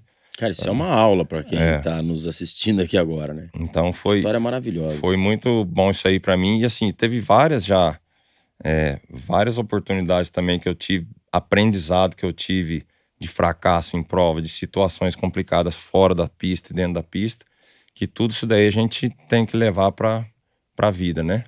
E você consegue passar isso para os seus alunos, esse equilíbrio todo? Seus cursos são um fenômeno. Aliás, tem curso online, tem curso presencial, tem tudo, né, André? Tem online, tem o presencial. Eu gosto muito de ir na casa da turma ali, porque você vê ali de perto, você põe a mão no problema do aluno ali, você monta no cavalo dele, você pega na corda dele, você pega no braço dele, ele fala, tá acontecendo isso, entendeu? Então, e tem um online também que ajuda muito, que é o projeto meu do Chifrinho, do Best Hope, que é muito legal. E então assim, eu consigo passar um pouco da minha experiência, mas nos cursos eu tento colocar a turma num estado de concentração, tá? E todo curso a gente chega num momento que quem fez curso comigo vai concordar, que o clima fica meio pesado, assim. Pesado? Porque eu falo, agora acabou a brincadeira, agora tá valendo dinheiro. E a gente chega numa hora que todo mundo começa a acertar o exercício. E eu gosto de trabalhar só com um cavalete, ali fica uma fila. E eu, desde o começo do curso, eu já falo, tem 10 pessoas fazendo o curso, tem um laçando o boi, tem 9 ali gorando você. Você coloca um cavalete? Um só. Você não coloca Trabalho só com 4, 5, 10, não? E no começo do curso eu falo, ó, você tá laçando aqui, mas tem 9 te olhando aqui. Muitos já treme, já fica branco. Outro dia um jogou a corda no Olha, chão. eu tô tremendo aqui, cara. Outro dia um jogou a corda no chão, falou, eu vou embora. Eu falei assim, então você vai pro final da pista e a hora que você estiver pronto, a hora que você colocar a sua cabeça no lugar, batimento cardíaco seu no lugar, você controlar, você volta aqui. Hoje, agora, você não tá pronto pra ganhar uma prova, você não serve pra ser um campeão. E eu falo isso daí, E cara. ele voltou? E voltou, e vários cursos eu briguei com as pessoas, e hoje são meus irmãos, entendeu? Teve um, não vou falar nome hoje. Hoje ele é profissional, handicap 6,5, dá curso. Meu irmão, meu amigo. Eu dando curso pra ele, ele começou a chorar, ele jogou a corda no meu pé assim, ele falou assim, você acabou com o meu laço. Daí eu falei assim, eu não acabei com o seu laço, você que não serve pra ser um competidor, você que não serve pra ganhar uma prova. Falei, vai pra sua casa, a hora que você tiver com a cabeça no lugar, você volta aqui. Mas hoje você não aguenta pressão. Daniel, você é doido mesmo. Falei, o cara é meu amigo, entendeu? Porque, e assim, me ensinaram muita técnica no começo da minha carreira. Se tivessem me preparado mentalmente, se tivessem me ensinado eu me colocar num estado emocional bom para ir lá e ser um campeão, ganhar uma prova, talvez eu teria ganhado muito mais coisa, teria me tornado sete boi muito antes, muito mais novo, entendeu? Então, nos cursos eu abordo muito essa questão. E a gente chega num momento que o pessoal tá concentrado assim, sabe? Porque eu pego muito no pé a questão disso daí, você aguentar a pressão de alguém te olhando, a pressão tá valendo um dinheiro. Você quer ver uma coisa que eu falo pra todo mundo? A gente não dá valor para o que a gente faz. A gente não dá valor pra um cavalo bom, a gente não dá valor pra uma laçada. Você vê o treino, você laça, você sabe disso. A gente vai treinar e você errou um boi, tá tudo certo. Você laçou um boi, entendeu? E o que acontece? O que mais acontece? Quando a gente laça um boi, é mais um boi laçado. Quando erra, sai bravo, sai. A gente tá só trazendo coisa ruim pra gente. Por que então, quando a gente laça um boi bem laçado, a gente não fala, nossa, que laçada que eu dei? Não vai sair fazendo macaquice, mas que laçada boa que eu dei. Não, eu vou voltar pro brete e vou dar outra dessa. Só eu consegui fazer tal. E eu sempre falo assim, você quer ver você melhorar no seu treino? Vai eu e você treinar, Rafa, na sua casa. Cada um vai com R$100 no bolso, 10 notas de R$10, tá? Cada um vai com 10 notas de 10. E vai ter um cofrinho lá no brete, tá? O boi que você errar, você põe 10. Põe 10, tá? E vai. Eu quero ver se você vai entrar no brete com a desconcentração que a gente sempre entra. R$10. Não precisa ser 10, não. Se eu falar, Rafa, tá valendo R$1 aqui, tá? Se você errar, você tem que pagar R$1 aqui. A gente não brinca, cachetinha de R$1, de coisa e não dá emoção, não dá? Por que o povo, entendeu? No laço, muita gente não dá valor pro que tá fazendo. Então eu gosto de falar, eu vou aqui, eu vim dar um curso aqui, eu falo, gente, cada corda que a gente vai armar nesse cavalete tá valendo um carro. Não tá valendo uma corda a mais ou a menos que você jogou na sua vida, tá valendo, entendeu? Porque não fizeram isso daí comigo, não por maldade, não... Só que você encontrou nisso uma forma de motivar, né? Entendeu? E o que acontece? Esses dias eu fui até... tive um convite para gravar um curso online sobre associar o esporte. Eu achei muito legal isso aí, cara. Mas eu não sei se eu ainda tô preparado. Porque teve um curso que eu fui ministrar na divisa do Paraguai ali, Paraná. E eu falei muito sobre isso daí, sobre você estar preparado para resolver um problema ali. Eu falo assim, você precisa laçar um pé de boi, você laçar uma cabeça de boi. Nada mais é do que você resolver um problema ali e você tá sob pressão. Você precisa resolver esse problema. E tal, e um cara começou a chorar no meio do curso, cara. O cara barbudo, eu falei, o que esse cara tem, meu? Esse cara tá chorando. Aí eu falei, tá tudo certo, tal. Daí ele parou o curso, todo mundo parou. Daí ele falou assim, ó, eu não sei se você percebeu, mas eu no começo do curso, eu tava com um problema no meu casamento, cara. Ele falou pra mim. Eu falei, bicho, eu não sou pastor de igreja, o pessoal brinca, né? Eu não sabia que eu falava. Eu falei, só que você me ensinou aqui a resolver o problema de laçar o pé do boi aqui, você me ensinou eu controlar o meu emocional para resolver esse problema, que eu resolvi meu problema em casa, cara.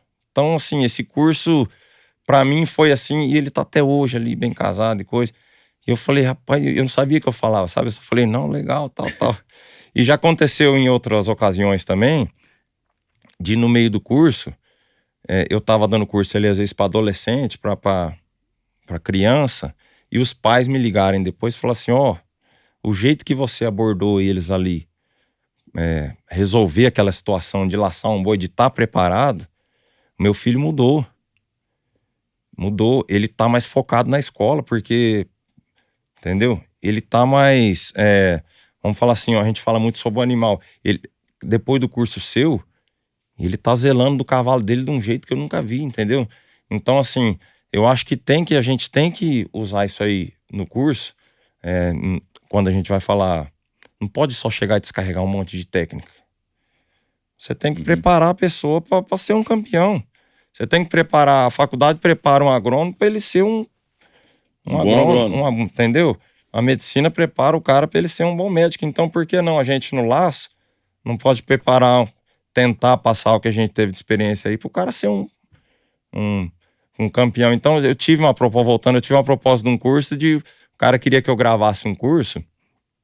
Até tá de pé isso aí, mas a gente tá estudando. Eu não tenho muito estudo, não tenho muito esse conhecimento. De gravar um curso associando o esporte para empresas, para, vamos falar assim, para negócios, pra entendeu? Motivar pessoas, etc. Porque muita gente já faz com cavalo, né? Faz bastante, esses horsemanship, né? Isso. Essa história. Então, assim, o cara falou assim, não, a gente quer gravar um curso para mostrar como que foi, qual técnica, o que você desenvolveu para chegar onde você chegou, como que um cara numa empresa ele pode desenvolver o negócio dele usando às vezes essa mesma técnica que você usou no esporte. E já vi isso com outros esportes e tal, mas assim, eu acho que eu não tô ainda preparado para isso aí não. Mas eu acho que presencialmente, né, eu já faço palestras também em empresas, contando um pouco da minha história também nos rodeios e tudo mais, é bacana. Eu acho que presencialmente você consegue levar uma história muito bacana, viu? Então, vamos plantar uma semente aí pra você. Vamos ver. Pra você, porque isso é muito. Você tem uma. E eu gosto muito de acompanhar os seus vídeos que eu vejo no Instagram, no Best Hope. Você é muito firme, você é muito. Isso aí é muito legal. Você traz uma segurança de ensinar. Eu, por exemplo, eu tinha muito problema com a questão de braço, cotovelo alto, essas coisas todas que a gente. Quando vê você falando, você mostra a realidade ali. E isso é muito, muito, muito bacana. A gente tem que. Muita coisa a gente desenvolveu, muita coisa é copiado, né? A gente pega. Você pega assim, eu não tenho vergonha de falar, comprei vários cursos online aí, que o que eu achei que deu certo, eu copio pro meu curso também. Agora, algum caminho que eu desenvolvi legal para o aluno aprender, eu acho que você tem que sentir a dificuldade do aluno, né? O fato de laçar o boi, o ato é o mesmo, né? Para você ou para qualquer outro laçador do mundo é a mesma coisa. Acho que as diferentes maneiras de ensinar isso é que leva a diferença para as pessoas aprenderem. Você tem que sentir a dificuldade do amador. Eu não posso chegar, pôr um cavalete ali e falar assim, ó, você vai fazer assim, assim, assim. O cara vai tentar. Mas eu gosto de trabalhar assim, não, primeiro, o que você tem que fazer? Qual o passo a passo para você chegar a isso aqui?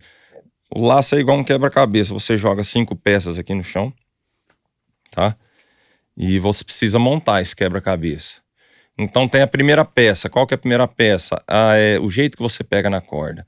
A segunda peça é o movimento de giro. A terceira peça é onde você põe o cotovelo para arremessar. Assim, tô falando exemplos, né? A quinta peça é como você pega na corda para serrar, tal. Não adianta você ir montando o quebra-cabeça da primeira para a última e a hora que chegar na última peça ali, você vir desmontando para trás, entendeu? Então, o laço, ele consiste nisso aí, você conseguir montar um quebra-cabeça com várias informações que estão jogadas aqui agora. Imagina você consertando um motor de um caminhão, tá? Ele tá com o lado direito aqui quebrado e você tira uma peça do lado esquerdo para arrumar o lado direito. O que aconteceu? Escapou do lado de cá. Tá? Então você tem que... E aonde, voltando na concentração e na atenção, quando que o profissional ou aluno, o empresário, quando que ele consegue montar esse quebra-cabeça? Só com técnica? Não, ele tem que ter preparo emocional, ele tem que ter também uma mentalidade boa, ele tem que estar bem ali, certo? Outra coisa que a gente não falou ainda, tem que estar bem fisicamente, Rafa. Isso é muito pouco falado por muita Tá gente bom? no meio. Pra você ver, eu andei muito, lacei muito com o Gelé, ele fala assim, pai, você fica com esse negócio de academia, de não sei o que. Eu falei, meu, você fica com esse negócio, chega na prova, tem que dormir cedo. Mas isso não sou eu, isso daí você pode ler em qualquer estudo aí. O cara que ele dorme cedo, ele se alimenta bem, ele faz uma atividade física, ele vai sair na frente daquele que é sedentário. Entendeu? Sem dúvida. E outra coisa, se você pegar um cavalo, tem muitos profissionais aí que estão overweight, pesadinho demais, mas não tem. Isso daí, eu tenho quase 2 metros de altura. Você imagina se eu for um cara relaxado, imagina você jogando bola com 2 sacos de arroz nas suas costas, entendeu? Então meu cavalo não é obrigado a... Então eu procuro sempre estar cuidando também, que é uma coisa que a gente não aborda muito na questão do laço, porque fala, quem me carrega é o cavalo, não sou eu que vou correr. E você fala isso É o nos cavalo, cursos também. eu falo, gente, vamos procurar manter a Disciplina, né? disciplina, entendeu? Questão de você perder noite de sono e ir para uma pista laçar, isso daí é complicado, não dá certo. Já aconteceu comigo quantas vezes, velho? Molecada vai em rodeio, tem lá o showzão lá, você fala, eu vou perder esse show aqui por causa de laço. Então aconteceu com todo mundo, entendeu? Mas tudo isso daí é aprendizado. Tem certas coisas que não combinam com laço, entendeu? Tem bastante gente que tá ali do outro lado que quer saber como é que faz esse curso agora, como é que funciona. A gente trabalha com turmas, né? Eu também tenho estrutura em casa, a gente tem alojamento lá, o pessoal quer montar uma turma e lá em casa a gente atende. Mas a maioria das vezes a gente vai na casa da pessoa, porque... Você mencionou que você gosta mais disso. Eu gosto pelo seguinte, eu vou lá, a pessoa tá no cavalo dela, tá no ambiente dela, tá? Às vezes com um parceiro. A pista dela, que pode ter alguma tá? facilidade, dificuldade. E na minha casa, o que acontece? Às vezes o pessoal vai fazer o curso na minha casa e eu tenho minha rotina lá também. Quando eu vou na sua casa, eu tô na sua rotina. Eu me desligo lá da minha casa, então eu tô 100% aqui à disposição de vocês aqui, tá? Aí o cara fala, meu cavalo tá com essa dificuldade, a gente monta no cavalo, a gente conversa, entendeu? Entendi. E fecha uma turma, combina, a gente vai, geralmente são 2 dias de curso. E aí tem o Instagram? Tem o Instagram, é Daniel P. Alfaro. Roda o Brasil inteiro. Pra você ver agora, mês que vem, estamos indo pro Amazonas, cara. Putz, que legal. Você vê onde tem internet, o povo tá laçando, Rafa. Tem a divisa ali do Acre com o Amazonas. Esse mês nós tivemos lá no Acre também. Tem uma turma que laça demais lá. Nordeste tem alguma coisa de laço já, você sabe? O Nordeste e no Sul, a cultura é forte, né? Então Nordeste vaquejada, lá embaixo laço comprido. Então é onde não entrou muito ainda o laço. Mas tem, no Nordeste tem. Tem, né? E no Sul também tem quem laça lá, mas a cultura é mais forte já pra vaquejada e pro laço comprido. Agora, tirando isso daí, onde tem internet aí que tá pegando, o pessoal tá laçando. E hoje tudo chega, as cordas chegam em todo lugar do Brasil, tudo. Tá muito fácil, né? Eu sou do tempo que laçava a corda, ela estragava, dava nó do outro lado, laçava com a corda invertida. Aí muda tudo, né? E você fazia Ó, pra você ver. as besteiras que a gente fazia. Você falou da corda, a primeira prova de laço que eu fui, eu fiquei parado um tempo sem laçar. Ó, que história legal essa daqui. Eu comecei a laçar e eu não sou um cara talentoso de laço. Entendeu? Eu sou um exemplo pra quem... Você pega hoje os meninos hoje aí que tem gente que começa a laçar, cara. Você pega o João Vitor Soares. Pô, aquele menino é um fenômeno. Ele, desde que ele começou a laçar, eu não era assim. Eu tinha dificuldade. A O Elisiane... Adrianinho Rodrigues era assim. O Adriano. Desde pequenininho, eu conheço ele... A Elisiane ia me ensinar, ela olhava pra mim e falava, Daniel, você só pode ser burro. Ela falava, né? Não é possível, entendeu? E eu tinha dificuldade. Aí eu tava indo mal na escola por causa de laço e meu pai falou, não, você não vai mais laçar. Eu tinha um cavalete de madeira que ficava lá em casa, eu passava aquilo lá. Horas e horas treinando cavalete, não pra ficar bom. Olha a diferença. Eu não treinava pra ficar bom. Eu treinava porque eu gostava. Eu me imaginava ali que eu tava num rodeio, eu falava, agora eu tô na final do Barreto. Eu me imaginava, moleque, legal. cara. E fui treinando. Um dia eu tava lá na pista lá, do vizinho, e eles estavam laçando, faltou um peseiro. Faltou um peseiro, aí o rapaz falou assim, aquele menino ali laçava. Falei, não, pai, faz 1 ano que eu não monto num cavalo pra laçar. Não, mas eu tô treinando esse cavalo de cabeça aqui, só puxa o boi aqui, só corre atrás do boi aqui e joga a corda. Falei, tá bom. Pois você acredita que eu nunca tinha laçado 2, 3 bois seguidos na minha vida, nunca tinha. De acertar. É. Esse rapaz puxou 11 bois, eu lacei os 11. Caramba. Aí eu falei, rapaz, eu aprendi como é que faz esse negócio aqui. Aí o Zé Soares falou pra mim, falou assim, menino, você vai ser 7 boi. Falei, por quê, seu Zé? Ele falou, porque você aprendeu a hora que o boi pula. Você ainda não tem rapidez, mas você já aprendeu pôr a corda a hora que o boi tá pulando. Então, eu falei, eu aprendi a mexer com isso aqui. Aí no outro dia eu treinei, mas não tinha corda, não tinha nada. Eu ia lá, pegava qualquer um. Aí no final de semana ia ter uma prova. Aí me falaram assim, vamos nessa prova? Falei, quanto que gasta? Gasta R$10 a inscrição. Quantos pode fazer? Pode fazer quantos quiser. Eu falei, não, eu tenho R$30, vou fazer 3. Então vamos. Sem corda. Aí não tinha corda. Aí o menino, que é o Wesley Paris, é igual irmão meu. Ele falou, eu tenho uma de cabeça aqui, você quer? Eu falei, não, me dá essa mesmo. Me deu uma de cabeça, eu coloquei uma cordova nela. Morava com meu pai, eu estiquei ela numa corda, num gancho de rede, você já deve ter feito isso. Lavei ela com omo. A hora que ela secou, ela ficou igual um cachorro pudo, assim, dessa... Peludo. Aí eu falei, agora tem que pôr talco. Eu enchi de talco, enrolei ela e fui pra essa prova. Chegou na hora de ir na prova, não cabe no caminhão. Falei, não, eu vou em cima. Na gaiola? É. Bracei na gaiola, assim, fui braçado em cima da gaiola. E fui, chegamos nessa prova. As 3 inscrições. O primeiro boi, o rapaz laçou, virou. Eu não era rápido, mas eu dei 1, 2, 3, lacei o boi. Até então não existia incentivo, eu era 2 bois, né? Porque não tinha handicap 1. Ninguém me conhecia, falou, o Daniel é 2 bois, ele é começando agora, então tá bom. Segundo boi, segunda inscrição, o cara laçou, eu vim, dei 2, 3 giros ali, lacei. Terceiro boi, mesma coisa, eu lacei, aí pararam a prova. Falou, não, esse menino aí não é 2 boi, ele não é 2 boi. Falei, como não é, gente? Ele nunca foi em prova.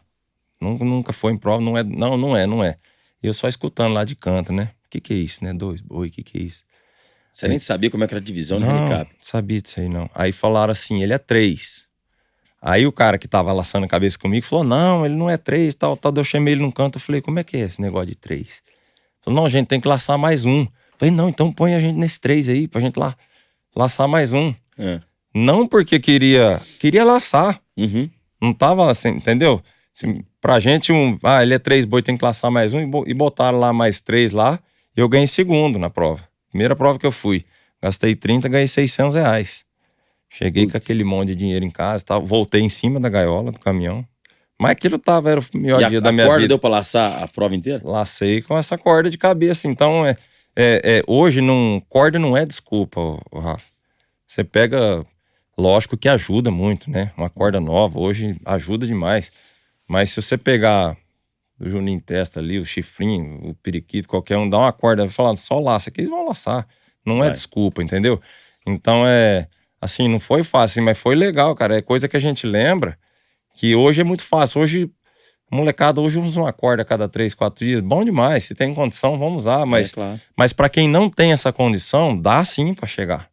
Eu cheguei, eu acho que a maioria dos profissionais da antiga chegaram no topo sem ter essa condição que os meninos têm hoje. Entendeu? Se Deus olhou para você e falou assim, você vai ser laçador, você vai ser um profissional, não tem o que segura. Não tem... aquela máxima, né? Dá o seu melhor com aquilo que você tem, né? Eu conheci o Daniel Lopes, laçador de laço. Aliás, quero convidar o Daniel para vir para cá. O Daniel eu conheci laçando num terreninho 10x30 do lado da casa dele com um bezerro. Fez um bretinho improvisado, segurava, laçava um, voltava ele. Quer dizer, e olha o laçador que virou hoje. Entendeu? Né? Ele teve a condição que hoje a molecada tem, mas não quando é pra ser, entendeu? E qual que é a prova mais emocionante ou talvez mais importante pra você? O Rafa, assim, toda a prova ETR, assim, é o campeonato maior que tem, né? Mas a prova que foi mais emocionante, assim, tanto pra gente quanto pro público, acho que foi a final da Top 15 de 2021, acho que foi. Da ITR. Foi assim, foi legal porque até a gente falou, o João Vitor Soares, que eu e ele, a gente veio brigando o ano inteiro no campeonato, né? É. Ele me passava, eu passava ele e tal. Por grande parte do campeonato eu vim liderando. Mas ele vinha aqui atrás de mim, sabe? E laça demais. É um fenômeno também. Sou amigo do pai dele, via a história dele, tudo. E aquele negócio, né, pai? Fora da pista a gente era amigo, mas dentro queria um matar o outro. Não, a gente tem que... E vai. Resumindo, chegamos na top 15. Os 15 melhores cabeceiros e os 15 melhores peseiros. E aí laça cada um com o seu parceiro cada ou um não? com seu parceiro, 10 bois. Primeiro aqui com o primeiro lá, não. Não, cada um com seu parceiro. E o que ganhar de dinheiro nessa top 15 soma no dinheiro que você ganhou o ano inteiro, certo? A diferença nossa era R$300 de um pro outro. Então a prova ia ser decidida nessa no final. Top 15. Cara, e foi. E daí que acontece? A dupla dele era o menino de Inocência, né? O João Pedro, que é um baita laçador, mas é dos mais novos, entendeu? O João Vitor Soares, um fenômeno, só que também dos mais novos. E você com quem? E eu, que já sou dos mais antigos, mais experiência, e o Caio Proença, que dispensa comentário. Aí aquele negócio, todo mundo, o Danielzão e o Caio vai chegar na final ali, a bagagem vai contar, né, e tal, e todo mundo põe as fichas na gente. Mas eu nunca tive esse negócio, falei, rapaz, só vai resolver lá dentro. E fizeram uma entrevista com a gente lá dentro, e tava toda a mídia, todo mundo ali pra ver a disputa minha com o João Vitor. Cara, esses meninos entraram na pista, mas deram um show de laço, que eu nunca na minha vida eu vi uma prova de laço daquela. E muita gente, até depois quem quiser pode puxar, que tem. Eles laçaram, eu e o Caio, nós laçamos todos os bois. Nós Quantos laçamos eram? 7? 10 bois. 10. Já foi um ou outro saindo. Eu e o João Vitor levamos pra final. Ele em primeiro, eu em segundo. Ou seja, a final do campeonato do ano inteiro foi pra decidir em um último boi do campeonato. Em um último boi. Que coisa maravilhosa. E aquilo, rapaz, o povo... Aí eu lembro só que os meninos estavam laçando demais. A gente laçava um 5, eles laçavam 4. E aí a turma minha apitava e a turma dele apitava e aquilo, rapaz. Eu falei, rapaz, esse negócio tá bonito de ver, hein? E dava aquela pressão na gente, mas assim... Aí chegou na final, chamei o Caio, falei, Caio, a gente só vai ganhar desses meninos no grito. Eles estão laçando demais. No laço eu acho que a gente não ganha deles, não. Daí o Caio falou assim, mas daí? Eu falei, não, rapaz, vamos laçar.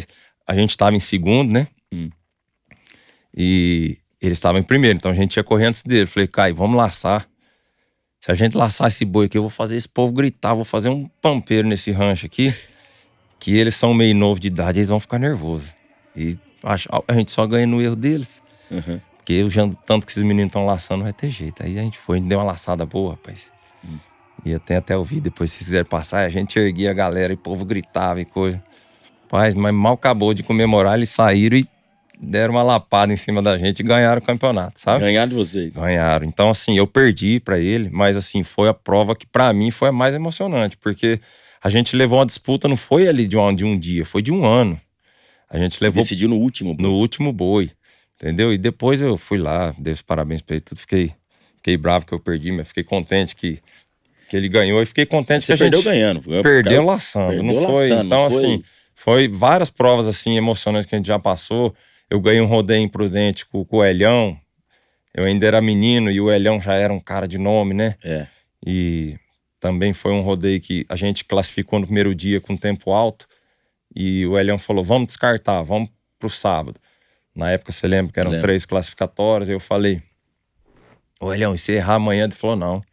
No segundo dia, classificamos com tempo alto também. Ele falou, vamos descartar. Eu falei, Elhão, só falta mais um dia, bicho. Vamos pra final, vamos pegar o dinheiro. Ele falou, não, tem que ir com... Aí no sábado, laçamos uns 5 de manhã, uns 5 à noite. E no domingo, uns 5 na final, ganhamos o rodeio, entendeu? Nossa. Então também... Imagina emoção pra você. Pra mim foi porque eu falei, pô, quantos rodeios esse cara ganhou? Pra ele só é mais um, né? E pra você era o primeiro. Pra mim, o rodeio grande era o primeiro, né? Um rodeião dentro de Prudente. Não era mais chamado rodeio de campeões, mas era um rodeio que eu tinha um sonho de ganhar. Então, sim, se contar aqui, vai embora. Tanto de prova emocionante que teve. E teve muito que a gente perdeu também. E que... Tem que aprender nas perdas também, né, Daniel? Tem que aprender, tem que aprender. Porque a gente mais perde do que ganha, Rafa. Eu acho que o segredo outro dia uma menina me perguntou, por que você não sai comemorando quando você ganha? Eu falei, não, eu comemoro, mas é assim, é que a gente é acostumado mais a perder do que ganhar, então. E o que eu acho que você tem que achar no equilíbrio do laço? É assim, eu acho que você tá indo bem quando uma vitória sua, ela banca o máximo de perdas possível, certo? Uhum. Você tem que achar esse equilíbrio de você, eu ganhei uma aqui, então eu consigo ir mais em 3 aqui que tá pago, entendeu?